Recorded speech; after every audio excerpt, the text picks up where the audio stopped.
하진우 귀를 기울이라. 신명기 32장 말씀입니다. 신명기 32장 1절의 말씀, 하늘이여 귀를 기울이라. 귀를 기울이라 하진우. 내가 말하리라. 땅은 내 입의 말을 들을지어다. 하나님은 이스라엘 백성들이 당신의 말씀에 불순종할 것을 알고 있었기에 하늘과 땅을 증인으로 세우시며 모세의 노래, 이것은 어린 양의 노래라고도 이야기합니다. 어린 양 예수와에 대한 마지막 때의 노래들이라고 이야기할 수 있지요. 이 모세의 노래의 특징은요, 이스라엘 백성들이 과거와 현재와 미래의 하나님을 배교하여 열방 가운데 흩어지게 되지만 다시 그들이 하나님의 말씀으로 돌이켜 약속의 땅으로 돌아올 것을 말씀하고 있습니다. 하나님의 입장에서는 과거와 현재와 미래는 무엇일까요? 하나입니다. 자, 아직 이스라엘 백성들이 약속의 땅에 들어가지 않은 상태입니다. 그런데 하나님이 현재 뭐라고 말씀하고 계시냐면, 너희들이 지금 아무리 결단을 하고 헌신을 하고 내가 주의 영광을 위해 살겠습니다 라고 이야기는 하지만 너희들이 결국 내 말에 불순종하여서 열방 가운데 흩어지게 되어질 것이다. 이것은 미래의 일들이야. 하지만 하나님께서 뭐라고 말씀하시냐면, 과거와 현재와 미래는 하나이다. 너희들이 열방 가운데 흩어지게 되어질 거지만 내가 너희들을 다시 회복시킬 것이란다. 약속의 땅으로 너희를 다시 모을 것이란다.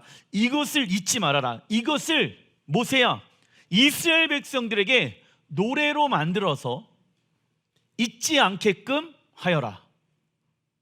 그것이 신명기 32장에 나와 있는 모세의 노래의 내용입니다.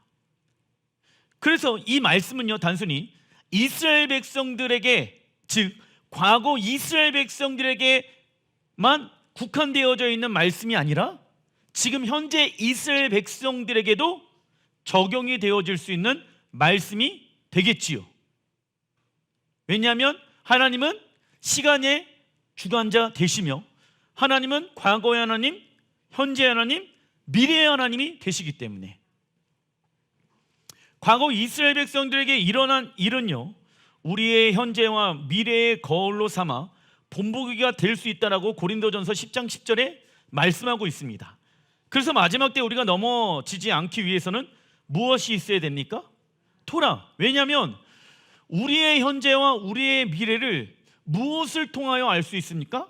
토라. 하나님의 말씀을 통하여서 우리의 현재와 미래를 하나님이 다 계획해 놓으셨습니다. 왜냐? 과거에 말씀하셨던 그 하나님은 현재에도 동일하게 말씀하고 계시고 미래에도 동일하게 우리에게 말씀하시는 하나님이시기 때문입니다. 그리고 모세의 노래의 구조는 소송 형식으로 되어 있다. 이는 왕이신 하나님과 언약을 어기고 불순종한 이스라엘 백성들에게 소송을 제기하는 구조로 되어 있지요. 그 노래의 구조를 알아보겠습니다. 첫 번째, 읽어보겠습니다. 시작. 모세를 증인으로 소환하고 하나님을 배교할 자들에게 경청할 것을 말씀하십니다. 두 번째, 시작. 이스라엘을 과거에 하나님께서 이스라엘을 어떻게 이끌어 주셨는지를 말씀하십니다. 그러니까 과거에 하나님이 이스라엘 백성들에게 어떻게 너희를 인도하였는가를 잊지 말아라. 그거를 현재 이스라엘 백성들에게 지금 말하고 있는 거예요. 근데 그것이 지금 신명기에 대상되어지고 있는 현재 이스라엘 백성들에게만 국한되어져 있는 말씀이 아니라 지금 현재 이스라엘 나라 가운데 있는 그 이스라엘 백성들에게도 적용되어질 수 있는 말씀이 되어진다는 것입니다. 세 번째 읽어보겠습니다. 시작. 이스라엘이 가나안 땅에 들어간 후에 하나님을 버리게 될 것을 말씀하십니다. 네 번째, 하나님께서 이스라엘을 징계하신 후 그들을 괴롭힌 열방도 책망하시고 보복하실 거에 대한 말씀입니다. 다섯 번째, 하나님께서 마지막으로 이스라엘을 회복하실 것을 말씀하십니다. 신명기 32장 2절의 말씀을 보게 되어지면 내 교훈은 비처럼 내리고, 이 교훈의 히브리 원어를 보니까 레카흐, 그 뜻은요 받은 것입니다. 누구에게 받았을까요? 모세가 이스라엘 백성들에게 교훈을 알려주고 있습니다. 이 교훈의 내용은요 단순히 모세가 이스라엘 백성들에게 즉흥적으로 하는 교훈이 아니다. 누구로부터 받은 말씀이라는 거예요. 그 교훈의 내용은 무엇을 말하는 것일까요? 토라이겠죠. 이건 그냥 교훈을 얘기하는 게 아니에요. 하나님의 말씀을 너희들에게 내가 받은 것을 이야기하겠다. 이 교훈, 즉 하나님의 말씀은 비처럼 내리고 내 말은 이슬처럼 맺히나니 연한 풀 위에 가는 비 같고 채소 위에 단비 같도다.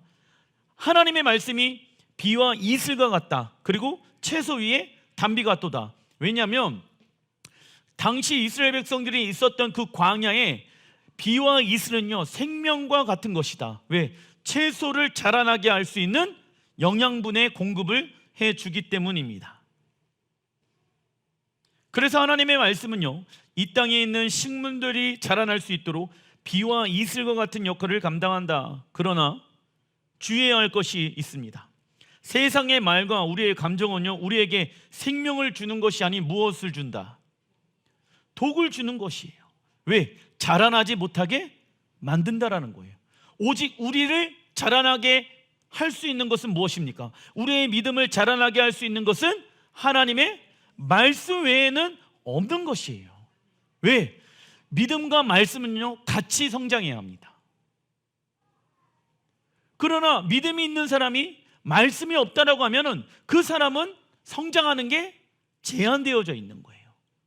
이적과 기사를 따라가는 사람들의 공통적인 특징이 뭔지 아십니까? 말씀이 없는 경우들이 많이 있습니다. 그러다 보니까는 믿음으로 살아가는 것이 어려워지기 시작하지요.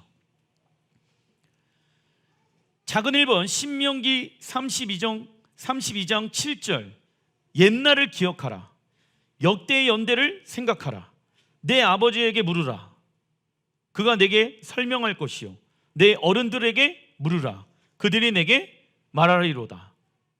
하나님은 이스라엘 백성들에게 신앙생활의 안정장치를 주십니다. 첫 번째, 신명기 37장 7절에 옛날을 기억하라. 역대의 연대를 생각하라. 이것이 이스라엘 백성들에게 신앙생활의 안전장치라는 거예요.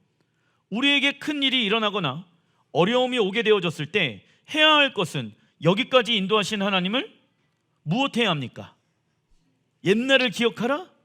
역대의 연대를 생각하라. 한마디로 믿음으로 살아가야 합니다. 그러나 문제 앞에서 우리는 하나님께서 행하신 일에 대해서 기억하지 아니하고 사실에 반응하게 되어진다. 이것이 우리가 죄 가운데 쉽게 빠지는 이유이다. 무슨 얘기냐? 어려움이 있어요. 환경에 힘듦이 있어요. 그랬을 때 여기까지 인도하신 하나님의 은혜를, 하나님의 역사를, 하나님의 연대를, 하나님이 우리의 삶 가운데 행한 일들을 기억하라. 둘째, 신명기 32장 7절 내 아버지에게 물으라. 그가 내게 설명할 것이요 내 어른들에게 물으라. 그들이 내게 말하리로다. 만약 기억나지 않는다라고 하면 기억해 줄 수 있는 누구에게 물으라고 말씀하고 있습니까? 공동체 지도자 어른들이에요. 우리가 어떠한 결정을 내릴 때 혼자 기도하고 결정을 내려야 할 때도 있습니다. 그러나 그 결정 가운데는 반드시 무엇이 있어야 됩니까? 하나님의 말씀이 있어야 되겠죠. 그것을 점검하고 확인해 주는 것이 공동체 지도자의 역할입니다. 그리고 부모의 세대들은 자녀들에게 하나님 나라의 역사를 가르쳐 주어야 하고 자녀 세대들은 묻고 들어야 하는 것이지요. 그 부모의 믿음이 자녀들에게 그 다음 세대에 흘러갈 수 있도록. 작은 2번 신명기 32장 15절의 말씀.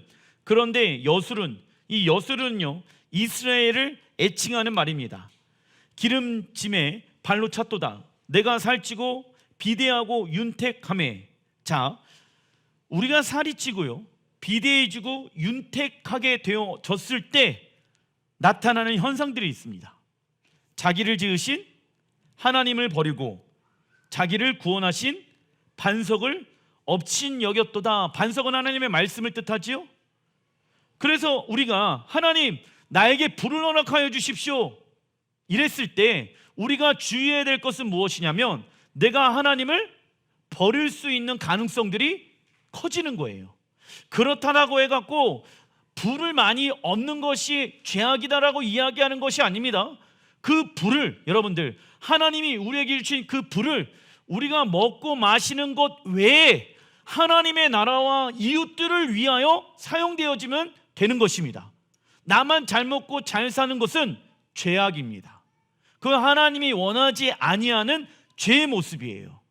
그것을 내 주변에 있는 예수를 믿고 있는 이웃들에게 하나님의 살아계심을 증거하고 나타낼 수 있는 통로가 되어야 한다는 것입니다. 그래야지 어떻게 되어집니까? 하나님과 멀어지지 않을 수가 있다는 거예요. 그런데 불을 가지고 있는 이 시대에 많은 이들이 나만을 위하여 그 불을 사용하려고 하는 것이 문제가 되어진다라는 것입니다. 이스라엘은 살찌고 비대하여 윤택하며 자신을 지으신 하나님을 버린 이스라엘을 애칭하는 단어이다. 이처럼 사람은 배부르고 윤택한 삶을 살다 보면 하나님을 잃어버리는 경향이 있지요. 이러한 모습은 하나님을 경외하지 않는 모습입니다. 신명기 32장 5절의 말씀을 보게 되어지면 그들이 여호와를 향하여 악을 행하니 하나님의 자녀가 아니요 흠이 있고 삐뚤어진 세대로다. 우선 흠, 히브리 원어를 보니까 문, 이 흠의 뜻은요 감염, 흠이 있다라고 했었을 때 세상 가운데 어떻게 되어졌다? 감염되어졌다라고 이야기합니다. 삐뚤어지다, 에케시파탈, 이 삐뚤어지다는 무엇이냐면 사실과 달리 그릇되게 되거나 진실과 다르다의 뜻을 가지고 있습니다. 즉 이스라엘 백성들은 세상과 악에 감염되어 있고 하나님을 향한 심각한 왜곡을 하고 있는 것이죠. 그래서 불순종의 시작은 하나님의 성품에 대한 심각한 왜곡에서부터 오게 되어진다. 그러니까 하나님은 이러한 분인데 내 스스로 그 하나님에 대해서 오해하고 있는 거예요. 믿음이 없는 자녀들의 일반적인 특징이 이런 거예요. 하나님에 대해서 무엇하고 있습니까? 오해하고 있어. 그 오해하고 있는 모습을 하나님이 뭐라고 말씀하십니까? 삐뚤어진 상태다. 하나님을 어떻게 보고 있습니까? 삐뚤어지게 보고 있는 거예요. 우리도 마찬가지예요. 하나님은 이러한 분이시는데 우리가 그 하나님을 삐뚤어진 모습으로 보고 있을 수도 있겠지요. 바른 모습으로 주님을 바라봐야 되는데 삐뚤어진 모습으로 주님을 보고 있으니까는 그 하나님에 대해서 오해하고 그 하나님의 성품을 잘못 오해하고 있으니까 어떤 삶을 살아가게 되어집니까?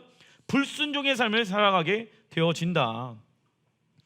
다음은 하나님의 신실하신 사랑과 자비로 인해 이스라엘 백성들이 진멸되지 않으며 다시 하나님께로 돌아올 것을 말씀하고 있습니다.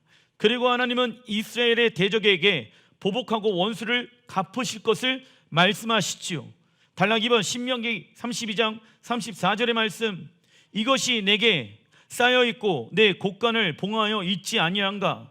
그들이 실족할 그때 내가 보복하리라. 자, 이스라엘 백성들이 실족할 그때에, 열방의 사람들에 의해서 실족할 그때에 여호와께서 어떻게 하십니까? 보복하시는 날이 온다. 그들의 환난 날이 가까우니 그들에게 닥칠 그 일에 속히 오리로다. 그들이 환난 가운데 있는데 그들에게 닥칠 그 일이 속히 오리로다. 이 시기가 언제일까요? 이스라엘 백성들이 하나님의 말씀에 불순종하여서 열방 가운데 흩어졌죠. 그런데 하나님은 그들을 흩으셨지만 그 바벨론에서 포로로 끌려간 이스라엘 백성들이, 하나님은 예를 들어서 징계를 내리시는데 10을 내리셨어. 근데 바벨론은 그 이스라엘 백성들 하나님이 바벨론을 몽둥이로 사용했다라고 이사야 말씀에 기록되어져 있거든요. 그런데 그 바벨론은요, 이스라엘을 100이라는 고통을 주고 있는 거야. 야야야, 내가 언제 100을 주라고 그랬어? 10만 주는 거야. 이게 내 징계야. 내 자녀들이니까 내가 징계를 주는데 나는 10의 고통을 주고 있는 거야. 그런데 왜 네가 뭔데 100의 고통을 주냐? 안 된다니까. 그래서 마지막 때 열방 가운데 있는 왕들이 이스라엘을 없애기 위해 모이잖아요. 열방에 있는 나라들이. 그게 대표적인 나라가 어디가 된다? 아랍 국가가 되어질 가능성이 매우 크다. 그리고 지금도 보세요. 아랍 국가들이 이스라엘을 없애려고 얼마나 많이 애를 쓰고 있는가. 35절에 그들이 실족할 그때 내가 보복하리로다. 그들의 환난 날이 가까우니 그들에게 닥칠 그 일이 속히 오리로다. 하나님을 버린 이스라엘 백성들을 하나님이 심판하시는 방법은 대적에게 팔아 넘기시는 것이죠. 그런데 신명기 32장 34절의 말씀을 보게 되어지면 하나님은 왜 이스라엘 백성들의 원수들에게 다시 보복하실까요? 그것은 하나님이 이스라엘 백성들에게 허락하신 심판보다 더 심한 분노와 증오를 하였기 때문입니다. 지금도 동일해요. 열방 가운데 이스라엘에 대해서 혐오하고 교회가 이스라엘을 미워하고 시기하고, 그것은 하나님 앞에 교만한 거예요. 이는 하나님보다 높아진 교만입니다. 예를 들면 홀로코스트와 같은 수많은 유대인들이 학살당하고 반유대주의 운동이 일어나서 유대인들은 마치 죄인처럼 살았습니다. 그러나 하나님은 마지막 때 이스라엘을 다시 회복시킬 것이고 이스라엘의 원수들에게 보복하실 것입니다. 이것이 아마겟돈 전쟁 가운데 일어나는 어떤 날이다? 보복의 날이다. 심판의 날, 보복의 날. 그래서 우리는 하나님 나라의 관점으로 이스라엘을 지지하고 축복해야 합니다. 이것이 마지막 때 하나님의 편이 되는 길이다. 중간 1번 신명기 32장 41절의 말씀. 내가 내 번쩍이는 칼을 갈며 내 손에 정의를 붙들고 내 대적들에게 복수하며 나를 미워하는 자들에게 보응할 것이니라. 내 화살이 피에 취하게 하고 내 칼이 그 고기를 삼키게 하리니 곧 피살자와 포로된 자의 피요 대적의 우두머리의 머리로다. 모든 열방의 리더십들의 머리를 치는 날. 그러니까 마지막 때에 아마겟돈 전쟁에 대한 예언의 메시지가 어디에 나와 있다? 신명기에 나와 있다고. 43절 이때 등장합니다. 누가? 너희 민족들아. 민족들아. 복수죠. 이스라엘 민족만 얘기하는 게 아니겠죠. 누구를 얘기하는 것일까요? 열방? 교회를 얘기하는 것이겠죠. 주의 백성과 즐거워하라. 여기서 주의 백성은 누구일까요? 이스라엘. 열방의 교회들아, 이스라엘 민족들과 함께 즐거워하라. 우리에겐 즐거운 날, 이방 나라들에게는 심판의 날, 보복의 날. 주께서 그 종들의 피를 갚으사 그 대적들에게 복수하시고 자기 땅 어디입니까? 이스라엘 자기 백성을 위하여 속죄하시리로다. 속죄 어떤 날입니까? 대속죄일. 할렐루야. 이스라엘 백성들의 대적을 복수하시고 백성들의 죄를 속죄하기 위해 오시는 분이 예수아이십니다. 이 날이 언제입니까? 대속죄일, 욤키푸르. 초막절에 이 땅에서 예수아의 신부들과 함께 혼인잔치를 여실 것이며 천년왕국 시대가 시작될 것입니다. 그리고 43절을 보게 되어지면 너희 민족들아 주의 백성들과 즐거워하라 라고 말씀하고 있습니다. 여기서 민족들은 누구를 뜻한다? 열방 교회, 한 세 사람에 대한 예표인 거예요. 신명기 32장 43절이. 이는 예수와의 피로 이스라엘과 접붙임을 받은 열방의 수많은 영혼들이 이스라엘과 함께 하나님의 구속하심을 즐거워하게 될 것이라는 예언의 말씀입니다. 로마서 11장 12절의 말씀. 그들의 넘어짐이 세상의 풍성함이 되며 그들의 실패가 이방인의 풍성함이 되거든 하물며 그들의 충만함이리요. 이스라엘의 넘어짐이 이방에게 복음의 비밀을 전하게 되어지는 기회가 된 것이죠. 그러나 혈통적 이스라엘과 비혈통적 이방인이 예수와의 속죄의 피로 인해 한 세 사람을 이루어 온 열방과 이스라엘의 구원이 성취될 것입니다. 그러나 현재 유대인들은 메시아가 자신들의 죄를 사해주는 역할로 올 필요가 없다라고 말하면서 예수야를 인정하지 않습니다. 그들은요, 열방을 통치하는 메시아를 기다리고 있습니다. 반대로 지금의 기독교인들은 예수야께서 왕과 신랑과 재판장으로 오실 거에 대한 준비를 하기보다는 여전히 우리의 죄를 용서해 주시는 예수야만을 믿고 있다. 물론 우리의 죄를 용서해 주시는 예수야를 믿는 것이 잘못되었다고 말하는 것이 아닙니다. 그러나 다시 오실 예수야는 이 땅에 다시 오셔서 유다의 사자처럼 왕으로 오셔서 대적들에게 보복하시고 이스라엘과 열방을 다스릴 것입니다. 그래서 왕의 오실 길을 준비하는 자가 되어야 한다. 작은 1번 신명기 32장 45절의 말씀, 모세가 모든 말씀을 온 이스라엘에게 말하기를 마치고, 온 이스라엘이라고 나와 있죠. 46절, 그들에게 이르되 내가 오늘 너희에게 증언한 모든 말을 너희 마음에 두고 너희 자녀에게 명령하여 이 율법의 모든 말씀을 지켜 행하게 하라. 하나님의 말씀을 어디에 두어라? 마음에 두어라. 이는 너희에게 헛된 일이 아니라 너희의 생명이니. 자, 하나님의 말씀을 우리의 마음에 두는 일이 헛된 일이 아니죠. 그럼 하나님의 말씀이 우리에게 무엇이 되어야 합니까? 생명이라고 나와 있죠. 근데 어떠한 사람들은요, 토라는 끝났다, 토라를 지키는 거 헛된 일이다, 그 이야기는 생명을 잃어버리게 되어진다고. 하나님의 말씀을 우리의 어디에 두라고 말씀하고 있습니까? 마음에. 왜? 그 마음에 둔 하나님의 말씀이 우리에게 생명이 되어지기 때문에. 50절, 내 형 아론이 호르산에서 죽어 그의 조상에게로 돌아간 것 같이. 자, 믿음의 사람들이 죽게 되어지면 어디로 돌아갑니까? 그의 조상에게로 돌아간 것 같이 너도 올라가서 이 산에 죽어 내 조상에게로 돌아가리니. 토라는 온 이스라엘과 무엇과 같은 것입니까? 토라는 온 이스라엘에게 생명. 그래서 새 언약은 돌판에 기록하는 것이 아니라 우리 마음판에 기록해야 한다. 그러기 위해서는 토라를 읽고 묵상하고 암송하고 연구해야 한다.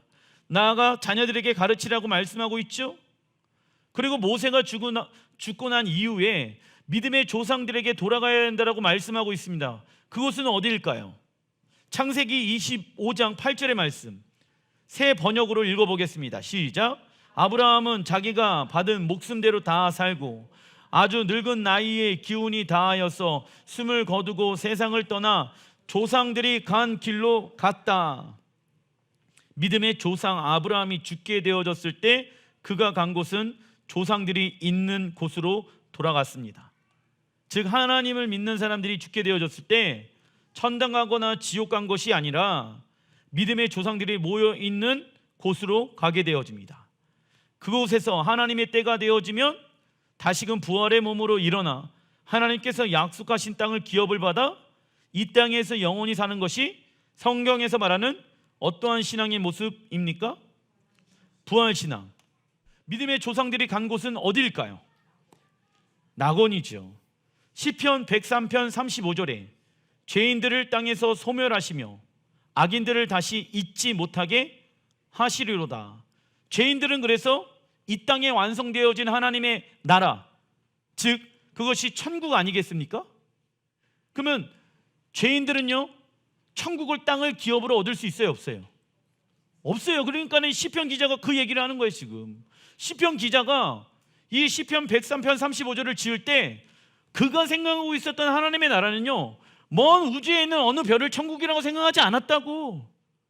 악인들은 땅에서 소멸되어진다.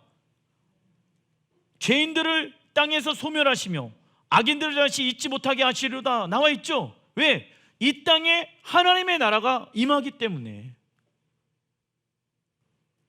즉 모든 죽은 자와 산 자에게 최후 백보자 심판이 있게 되어지며 그들의 행위를 통하여 최종 심판이 있게 되어질 것입니다. 그리고 악인들은 이 땅에 거할 자격을 잃게 되어진다. 작은 3번 누가복음 23장 43절의 말씀, 예수께서 이르시되 오늘 내가 나와 함께 낙원에 있으리라 하시니라. 예수와의 십자가 옆에 있는 사람 중 한 사람은 회개하여 낙원에 있을 거라고 말씀하십니다. 고린도후서 12장 2절의 말씀, 그는 14년 전에 셋째 하늘에 이끌려간 자라. 그가 낙원으로 이끌려가서 말로 표현할 수 없는 말을 들었으니 사람이 가히 이르지 못할 말이로다. 사도 바울은 셋째 하늘을 보게 되어지는데 이는 무엇을 보았다? 자, 고린도후서 12장 2절의 말씀 다시 한번 볼게요. 그는 14년 전에 셋째 하늘에 이끌려간 자라. 사도 바울이 셋째 하늘로 이끌려가게 되어지죠. 그 셋째 하늘을 뭐라고 얘기합니까? 그가 낙원으로 이끌려가서 말로 표현할 수 없는 말을 들었으니 사람이 가히 이르지 못할 말이로다. 그러니까 3층 천은 무엇입니까? 낙원인 거예요, 낙원. 그래서 의인이 죽어서 가는 처소가 어디입니까? 낙원. 죄인들이 죽어서 가는 처소가 어디일까요? 음부. 예. 불과 어둠의 고통의 장소. 그리고 신약 성경에서 지옥으로 많이 번역된 히브리어 언어가 겐헨나인데 겐헨나의 뜻은 음부입니다. 그래서 히브리어 게의 뜻은요 골짜기이며 인명인 hinnom이 합성되어져서 흰놈의 골짜기란 지명을 붙게 되어집니다. 기도하겠습니다.